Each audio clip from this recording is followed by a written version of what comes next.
오늘 말씀은 너무나 잘 아는 말씀일 텐데요. 오늘 이 말씀 중에서 특별히 16절 항상 기뻐하라 이 말씀을 한번 생각해 보고자 합니다. 이 말씀을 보면 항상 기뻐하라 이렇게 말씀하시면서 18절에서 이것이 예수 안에서 그리스도 예수 안에서 너희를 향하신 하나님의 뜻이다 이렇게 말씀하십니다.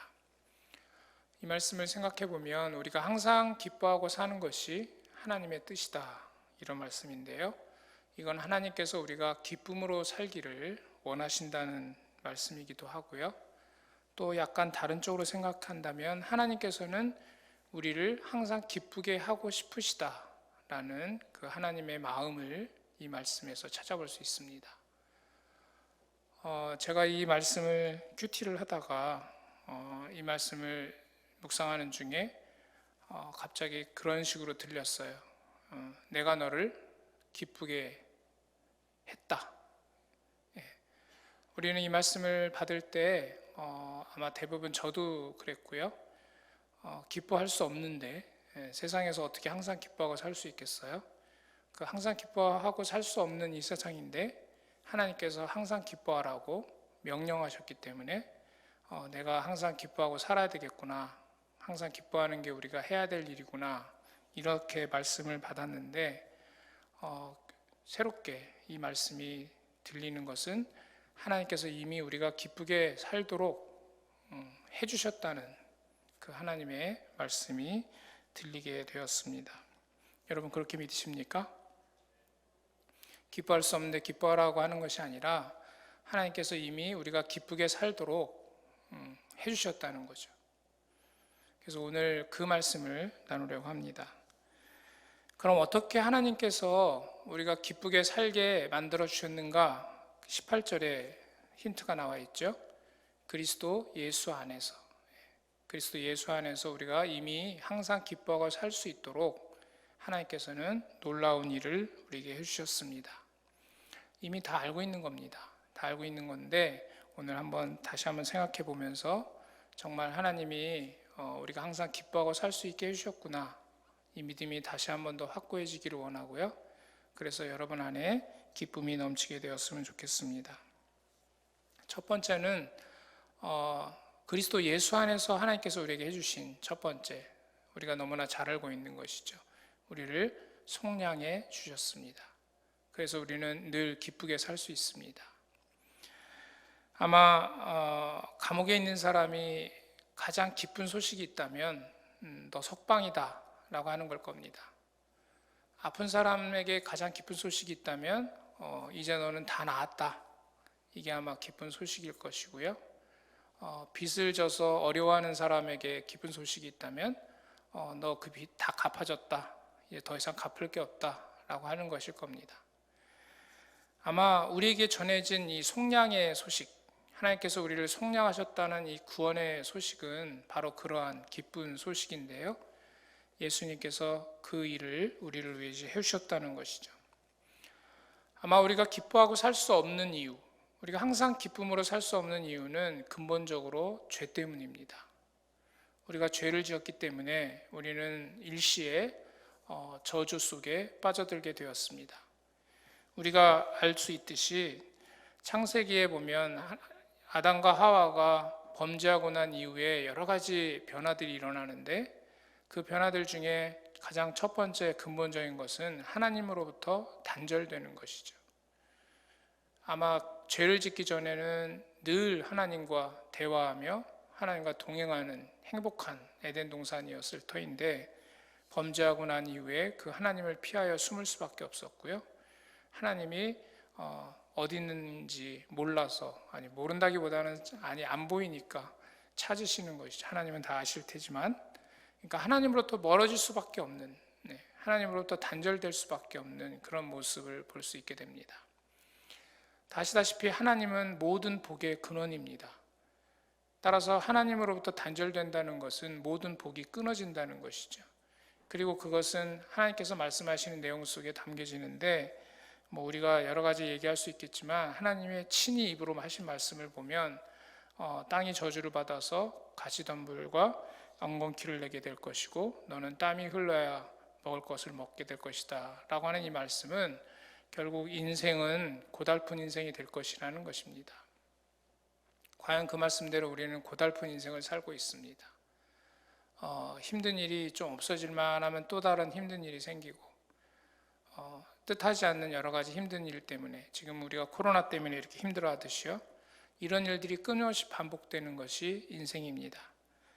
이런 인생을 고단하게 살다가 더 비참한 것은 창세기에 이어서 하나님 말씀하시기를 너는 흙이니 흙으로 돌아갈 것이다 하신 말씀대로 고단한 인생을 살다가 허무하게 죽어야 하는 그런 인생인 것이죠. 그런데 어떻게 기쁨이 있을 수 있겠습니까? 저주와 멸망의 인생이기 때문에 우리는 늘 기쁨을 잃어버리고 살 수밖에 없는 인생이기도 합니다. 바로 이러한 고달픈 인생, 허무한 인생, 저주받은 인생을 구원해 주신 분이 바로 그리스도 예수이십니다.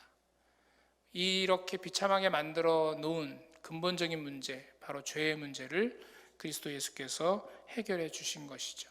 우리가 잘 알고 있는 것처럼 예수님께서 사람으로 이 땅에 태어나셔서 우리를 대신하여 십자가에 박혀 죽으심으로 우리의 모든 죄의 값을 갚으셨고요. 죄값이 갚아졌기 때문에 우리는 속량받아서 이제 죄와 사망의 권세로부터 해방되게 되었습니다.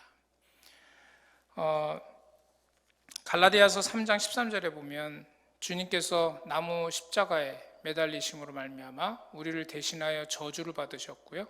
그래서 우리는 그 저주로부터 해방되게 되었다 말씀하십니다. 물론 이 세상에 사는 동안 그 저주의 어떤 영향력 안에 우리가 여전히 살고 있긴 하지만, 그러나 주님께서 우리를 저주로부터 해방시키셨다는 이 놀라운 사실, 이 구원의 기쁜 소식이 우리에게 분명히 전해져 있습니다.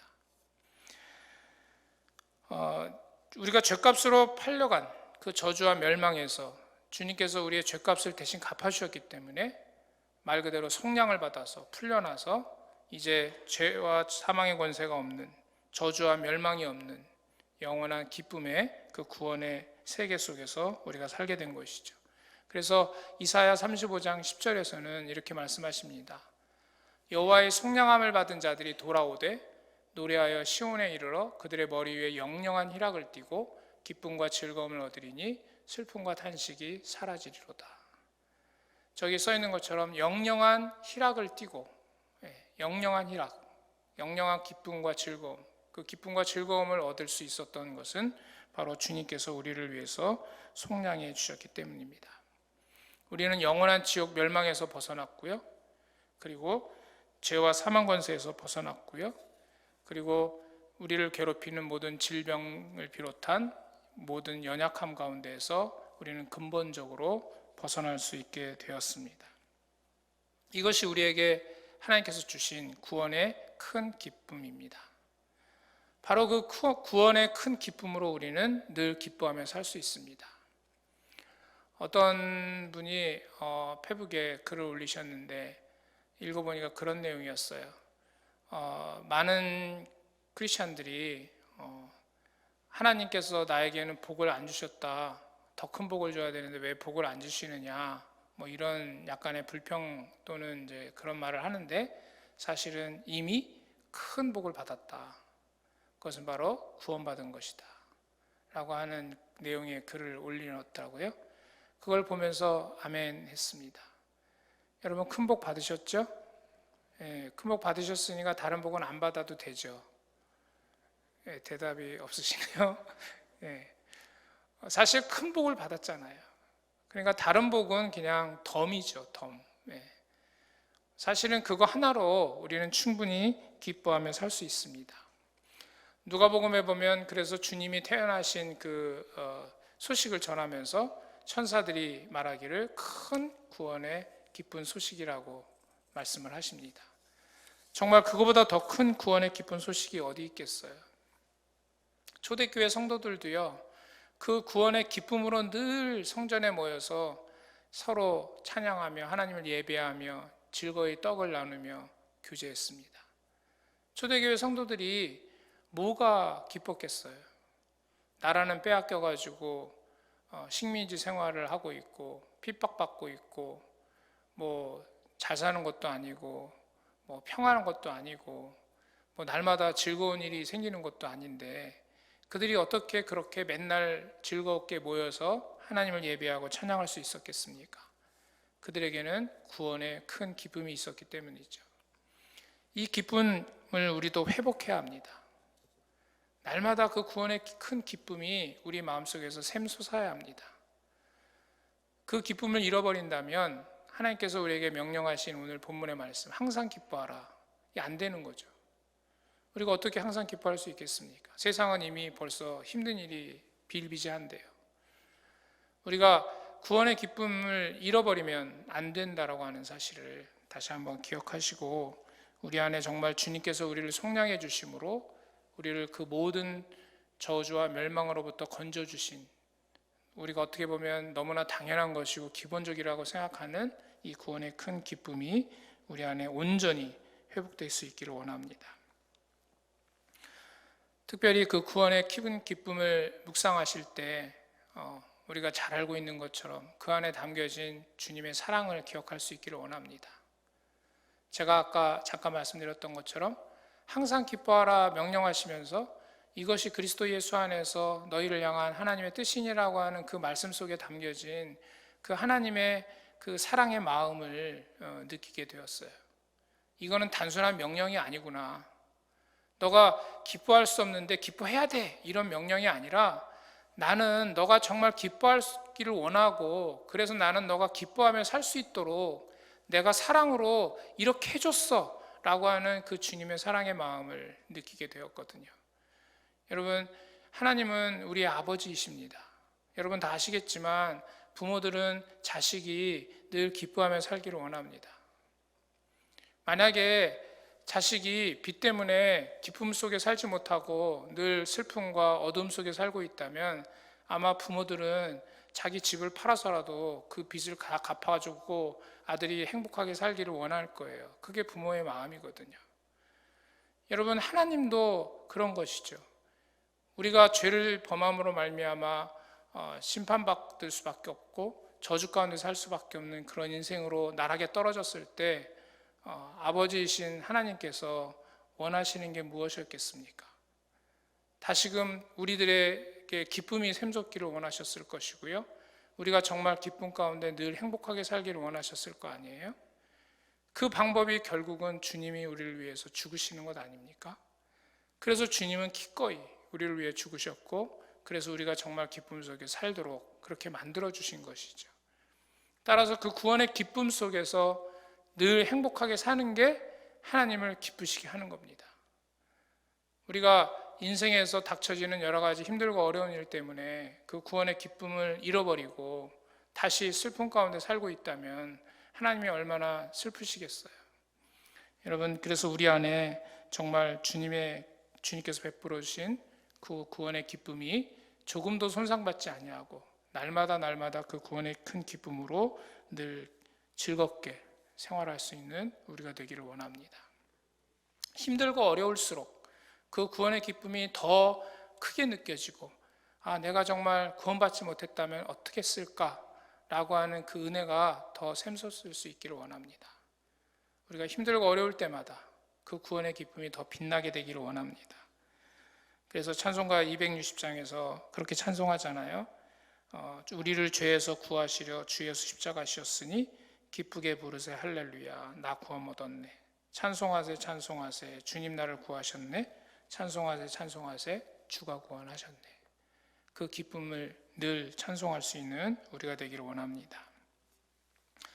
두 번째로는요, 주님께서 우리가 늘 기쁘게 살 수 있게 해주셨는데 그것은 주님께서 우리와 늘 함께 하심으로입니다.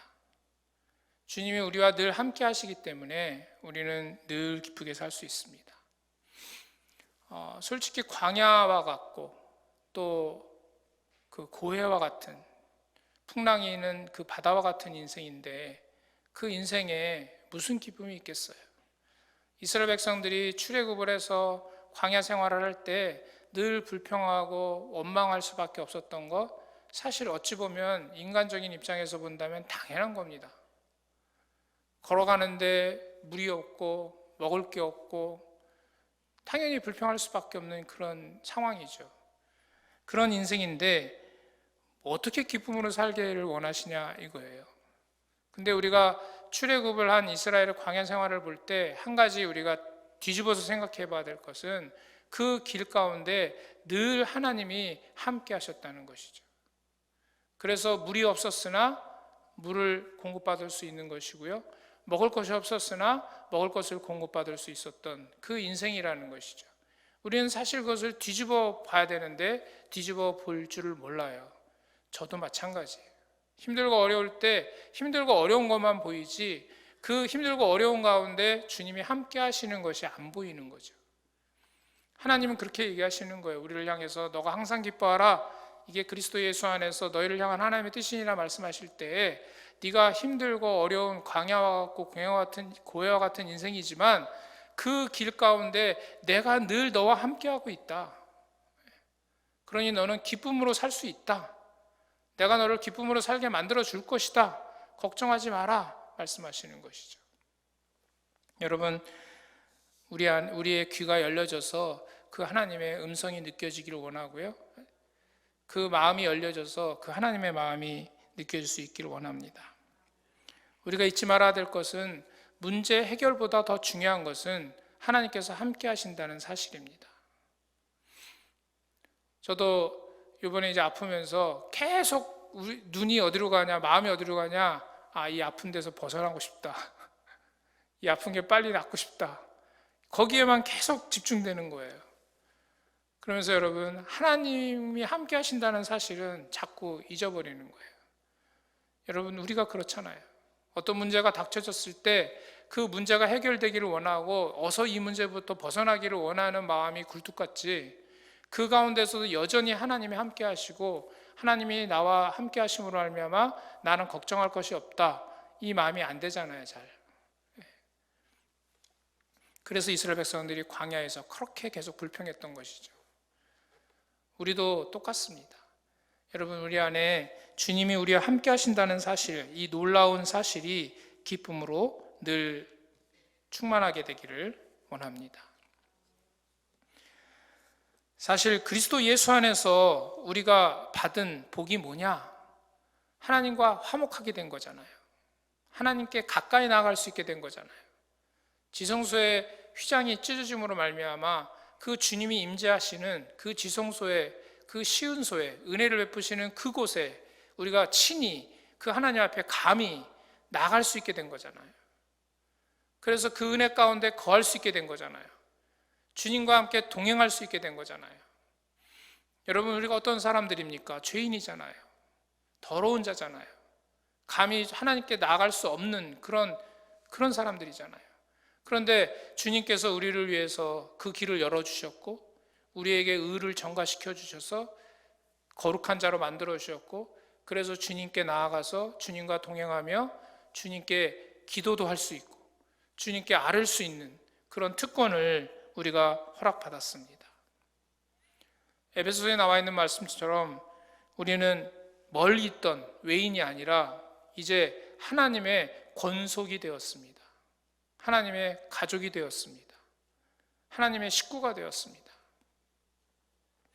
사람들은 세상에서 힘 있는 사람들의 가족이 되면은 아주 빽 있다고 좋아해요. 여러분, 하나님의 권속이 된 거예요. 우리에게는 하나님의 빽이 있는 거죠. 그 복을 주님께서 우리에게 허락해 주셨습니다. 그러니 우리는 늘 기쁘게 살 수 있습니다. 아무리 힘든 인생이고 광야처럼 없는 것 투성이고 바다처럼 늘 광풍과 파도가 몰아닥치는 인생이지만 하나님께서 우리와 늘 함께 하시기 때문에 우리가 하나님의 권속이기 때문에 하나님의 보호하심 가운데 있기 때문에 우리는 이 어렵고 힘든 가운데에서도 늘 기쁨으로 살아갈 수 있는 것이죠.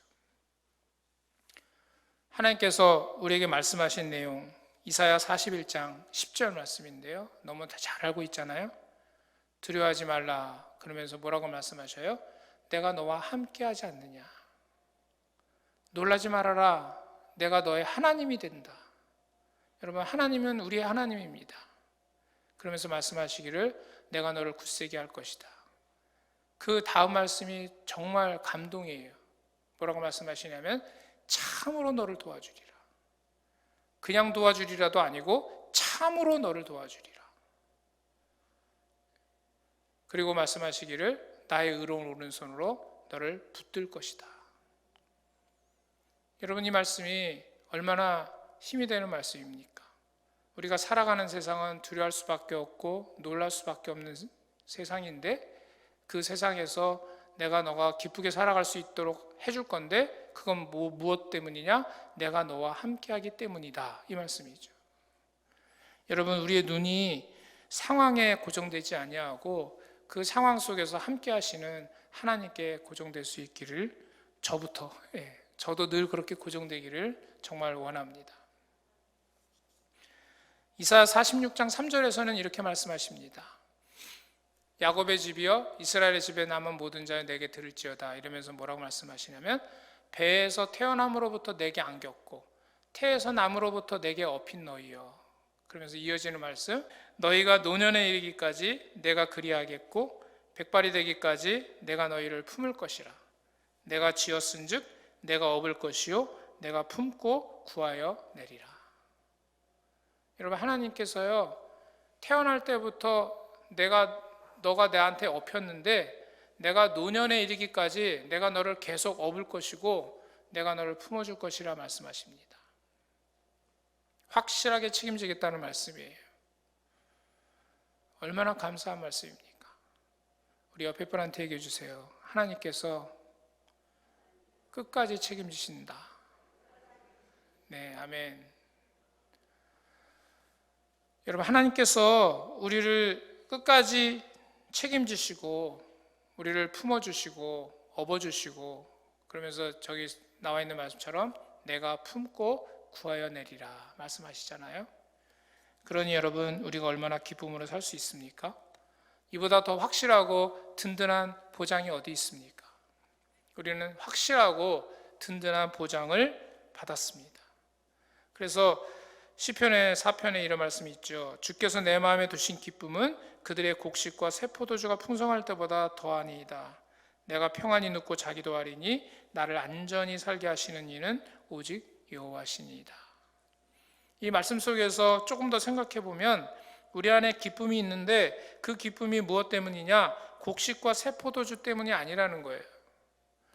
여러분, 곡식과 새 포도주는 세상 사람들이 기쁘게 살기 위해서 필요한 겁니다. 먹을 것이 있고 나를 즐겁게 해줄 그런 포도주, 술이 있다면 그들은 기쁘게 살 수 있다고 생각해요.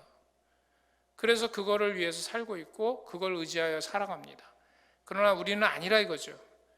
그 기쁨이 아니라 우리는 주님, 나를 안전히 살게 하시는 오직 하나님, 그분 한 분으로 우리는 기뻐할 수 있는데 그 기쁨이 세상 사람들이 그 곡식과 새 포도주를 얻는 기쁨보다 더 큰 기쁨이다라고 선포하고 있는 거죠. 여러분, 우리 안에 그 기쁨이 있을 수 있기를 원합니다. 조건이 아닙니다. 조건이 아니라 하나님이십니다. 우리가 기뻐할 수 있는 이유, 조건이 아니라 하나님이시라는 사실을 다시 한번 기억할 수 있기를 원하고요. 하나님은 권능의 하나님입니다. 은혜의 하나님입니다. 너무 잘 알고 있는 거죠. 그러나 늘 그 사실이 묵상되기를 원합니다. 그래, 나와 함께 하시는 하나님이 권능의 하나님이시지. 나와 함께 하시는 하나님이 은혜의 하나님이시지. 요즘 제가 묵상하는 것 중에 큰 주제 중에 하나가 은혜의 하나님입니다. 여러분, 우리는요, 하나님을 바라볼 때 온전한 은혜의 하나님으로 바라보지 못하고 약간 다른 게 섞여 있어요. 그래서 내가 좀 잘못하면 하나님이 나를 혼내실 것이다 라고 하는 그 마음이 이렇게 한켠에 항상 자리 잡고 있어요. 물론 그 말씀이 틀린 말씀은 아니지만, 그러나 우리가 잊지 말아야 될 것은 정말 하나님은 은혜의 하나님이에요. 제가 강아지가 2마리 있는데요, 그 중에 이 두 애가 성격이 조금 달라요. 그래서 하나는 내가 혼을 내도요 와요. 근데 한 애는 혼을 내면 저 도망가가지고 잘 안 와요. 눈치 살살 보면서. 여러분, 우리가 어떤 식으로 살아야 되겠습니까? 혼을 내도요, 끝까지 오는 그런 사람이 돼야 돼요. 학교에서도 애들을 가르치다 보면요, 혼을 내도 아주 반죽 좋게 와가지고 계속 다가오는 애들이 있어요. 얄미면서도 그런 애들이 좋아요. 예. 한번 이렇게 어른으로서 혼을 내다 보면 얄밉지만 결국은 그 애가 이렇게 받아들여져요. 잘못해가지고 혼을 내도 그 반죽 좋게 와가지고 계속 좋다고 오는데 걔를 어떻게 혼내겠어요? 여러분, 우리가 하나님을 바라볼 때 하나님께서 얼마나 우리를 사랑하시는지, 하나님께서 얼마나 우리를 불쌍히 여기시고 우리를 긍휼히 여기시는지, 우리를 얼마나 이해하고 계시는지 잊지 말아야 돼요. 물론 우리가 잘못하죠. 잘못하기 때문에 하나님께 야단도 맞고 하나님이 속상해하시기도 하고 때로는 징계하시기도 하시지만, 그러나 변화없는 것은 주님께서 우리를 사랑하신다는 겁니다. 주님이 우리를 이해하시고 긍휼히 여기신다는 것이죠. 그래서 우리는 소망이 있는 것이고요, 우리는 기뻐할 수 있습니다. 그래서 성경에도 써 있잖아요. 영원히 진노하지 않을 것이다. 얼마나 감사한 말씀입니까? 만약에 우리가 잘못을 해서 하나님으로부터 완전 끝 이렇게 된다면 얼마나 불행한 일이 되겠어요. 그러나 우리는 소망이 있는 것이죠. 왜냐하면 영원히 진노하지 않으시고 때가 되면 우리를 다시 불쌍히 여기시고 품으실 것이기 때문입니다. 그래서 성경에 보면은 하나님이 막 야단치는 말씀을 하시는데 그 후에 꼭 다시 품으시고 용서하시고 받아주시는 약속의 말씀이 꼭 붙어 있어요. 얼마나 감사한지 몰라요. 그래서 여러분, 우리는 늘 하나님께 다가갈 수 있고요, 그래서 그 하나님으로 늘 기쁘게 살 수 있습니다. 빌립보서, 우리가 잘 알고 있는 빌립보서 4장 6절 말씀에 아무것도 염려하지 말고 너는 감사함으로 구할 것을 하나님께 아뢰라, 이 말씀이 있는데 그 앞에 보면 4장 4절에 어떻게 되어 있냐면 주님 안에서 항상 기뻐하라 말씀하십니다. 여러분, 우리는 그래서 기뻐할 수 있는 거죠. 주님께 아뢰면 주님께서 다 응답해 주실 것이기 때문에, 그 보장이 우리에게 있기 때문에 우리는 언제 어디서든지 항상 기뻐할 수 있습니다. 찬송가 434장에 보면 귀하신 친구 내게 계시니 라고 하는 찬양인데요, 그 가사의 2절에 보면 3절에 보면 이렇게 되어 있어요. 주 은총 매일 내게 더하니 나 주 안에 늘 기쁘다. 그 악한 죄악에서 지키니 나 주 안에 늘 기쁘다. 그 은총을 매일 내게 더하셔서 나를 악한 자로부터 지켜주시고 인도해 주시고 동행하여 주시니 나는 맨 기쁘다는 거예요. 그러면서 후렴구 5절이 이렇게 돼 있어요. 나 주 안에 늘 기쁘다. 나 주 안에 늘 기쁘다. 주 나와 늘 동행하시니 나 주 안에 늘 기쁘다. 여러분, 동행을 우리가 주님과 동행하는 측면에서 말할 수도 있지만 주님이 우리와 동행해 주십니다. 사실 우리는 주님과 동행하기 어려워요. 왜냐하면 우리는 부족해요. 그래서 주님을 따라갈 수가 없어요. 우리는 곁길로 가고요, 딴 길로 가기 쉬워요. 그런데 감사한 거는 그런 우리와 늘 주님이 동행해 주신다는 겁니다. 그러니까 더 조심해야 되겠죠? 왜냐하면 우리가 악한 길로 가도 주님은 거기서 같이 가거든요. 그러니까 하나님을 나쁜 데로 자꾸 이렇게 모시고 가면 안 됩니다. 자, 이렇게 주님께서 우리와 늘 동행해 주시기 때문에 우리는 힘들고 어려운 가운데에서도 늘 기뻐하며 살 수 있는 복을 주님께서 만들어 주셨습니다. 자, 세 번째로는요, 하나님께서 우리에게 천국 기업을 주심으로 우리가 항상 기뻐하고 살 수 있게 해주십니다. 천국이 있습니다. 그 천국 기업을 우리에게 주셨습니다. 우리가 수고로운 인생이고요, 허무한 인생이고요, 그런데 죽은 후에 지옥으로 간다면 더 얼마나 비참하겠습니까? 그런데 하나님께서는 우리에게 천국에서 영생을 누릴 수 있는 복을 우리에게 주셨습니다. 요한복음에서 예수님께서 말씀하시기를 근심하지 말라 그러시면서 내가 다시 와서 너희를 내게로 영접할 것이고 거기에 내가 있는 곳에 너희들이 함께 할 것이다. 너희도 있게 하리라. 이렇게 말씀하셔요. 천국에서 주님과 함께 할 수 있다는 것입니다. 사실 우리는 천국에 들어갈 자격이 없는 사람들입니다. 그런데 우리가 천국에 들어갈 수 있는 자격을 얻었습니다. 은혜죠. 그 은혜가 우리에게 있습니다. 히브리서 11장 16절인데요. 저희가 이제는 더 나은 본향을 사모하니 곧 하늘에 있는 것이라. 그러므로 하나님이 저희 하나님이라 일컬음을 받으심을 부끄러워하지 아니하시고 저희를 위하여 한 성을 예비하셨느니라. 이 말씀 속에서 하나 생각해 볼 것은 하나님이라 일컬음을 받으시는 것을 부끄러워하지 않았다. 여러분, 좀 잘못하면은 그 잘못한 애가 내 자식이라는 거 이렇게 좀 부끄럽잖아요, 솔직히. 밖에 나갔는데 우리 자녀가 조금 부끄러운 짓을 했다. 쟤가 내 자식이에요. 이를 말하려고 그러면 약간 얼굴이 뻘거지잖아요. 여러분, 우리는 하나님 앞에서 그런 자식이거든요. 부끄러운 게 많죠. 그런데 하나님께서 우리를 향해서 말씀하시기를 뭐라고 말씀하시냐면은 내가 저희 하나님이다. 내가 너의 하나님, 얘 하나님이에요. 라고 일컬음을 받는 것을 부끄러워하지 아니하셨다는 거예요. 얼마나 감사한지 몰라요. 그러면서 뭐라고 말씀하시냐면은 저희를 위하여 한 성을 예비하셨다.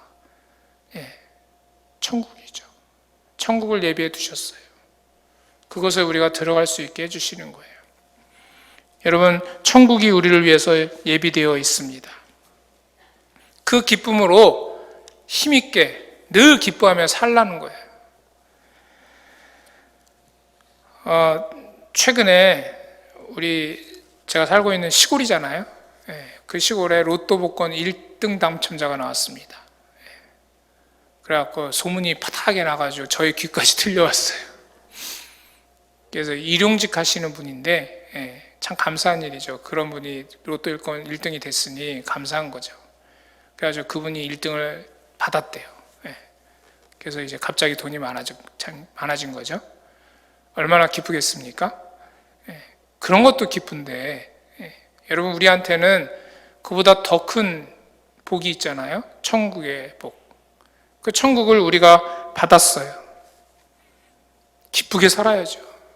그 로또 1등 되신 분이 기뻐가지고요. 그 로또 1등 복권을 음식점에서 음식을 먹다 샀대요. 그래가지고 그 음식점에 한턱을 냈대요. 그래서 사람들 다 데리고 가가지고 그냥 왕창 팔아줬나 봐요. 여러분, 우리가 천국이 있다는 그 기쁨 잃어버리고 살 때가 많아요. 근데 그 기쁨이 날마다 기억됐으면 좋겠어요. 예를 들어서 어떤 지하 단칸방에서 열악한 환경 가운데 살고 있는 가족이 있다고 한번 가정을 해보세요. 근데 그 지하 단칸방에서 어렵게 살고 있는 그 가족에게 어느 날 생각지도 않았던 좋은 아파트가 생겼어요. 그래가지고 1년 후에 이제 입주를 할 거예요. 그러면 1년간의 생활이 어떻겠어요? 이 지하 단칸방에 살고 있었던 이 가족에게 아마 기쁨으로 살 수 있을 거예요. 비록 지하 단칸방에서 어렵게 살고 있지만 1년 후에 내가 저 좋은 아파트에 내가 입주하게 된다라고 하는 보장이 생기는 순간 그 지하 단칸방에서의 삶이 기뻐질 거라는 것이죠. 과거와 달라질 거라는 거예요. 여러분, 어떻게 보면 우리 이 세상 속에서의 삶은 비유도 안 되겠지만 지하 단칸방에서 어렵게 살고 있는 그 삶과 비슷하다고 할 수 있어요. 그러나 우리에게는 그 좋은 아파트보다 더 좋은 천국이 예비되어 있잖아요. 얼마든지 기쁨으로 견디고 살 수 있는 것이죠. 그 구원의 천국의 기쁨이 우리 안에 늘 있기를 원하는데요. 천국은 최종적인 승리를 보장해 주는 거예요. 최종적인 승리입니다. 우리가 이 세상에서 어떤 모양으로 살건 간에 우리는 천국에 갈 거거든요. 그렇다면 우리는 최종적으로 승리하는 인생이 되는 거예요. 지금 우리가 이 세상에 살 때는 실패한 것 같고 진 것 같고 뭔가 좀 문제가 있는 것 같다 할지라도 그러나 최종적으로 우리는 천국에 갈 것이기 때문에 우리에게는 최종적인 승리가 보장되어 있는 거거든요. 그 기쁨을 미리 이렇게 땡겨와 가지고 사실 수 있는 여러분이 되시기를 축원합니다. 그래서 주님이 말씀하시기를 보증으로 너희한테 내가 성령을 주었다 이렇게 말씀하셨거든요. 그때 그 보증이 뭐냐면 보증금인데, 보증금은 땡겨와서 쓰는 거예요. 여러분 집값 중에 일부를 보증금으로 주잖아요. 이미 돈이 나한테 들어왔잖아요. 그러니까 그 돈을 내가 쓸 수 있잖아요. 여러분 천국도 그처럼 주님께서 우리에게 보증금처럼 미리 맛보게 해주시거든요. 충분히 맛보실 수 있기를 원합니다. 어디다 저 구석에다 처박아 두고 안 맛보지 마시고요. 충분히 맛보시면서 천국을 느끼며 살 수 있기를 원합니다. 고린도서 15장 19절에서 우리가 만약에 부활하지 못한다면, 잘 알고 있죠. 부활하지 못한다면 우리는 참으로 불쌍한 자일 거다. 그래서 우리가 천국 기업이 있기 때문에 우리는 가장 복 있는 사람이 될 수 있습니다.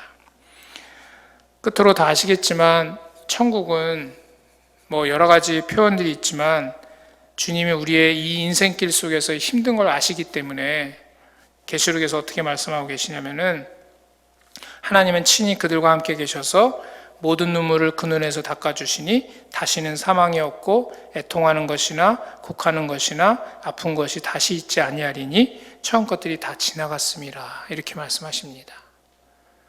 여러분 천국은 그런 곳입니다. 이 세상에서 여러 가지 힘들고 어려운 것들, 그것들이 이제는 다시는 없는 그곳이 천국입니다. 그 천국을 주님께서 우리에게 은혜로 주셨습니다. 그러니 이 천국 기업을 바라보면서 기쁘게 살아라. 이게 우리 하나님이 우리에게 말씀하시는 것이죠. 정리하면요, 내가 너를 죄 가운데서 속량했으니 너는 기쁘게 살아라.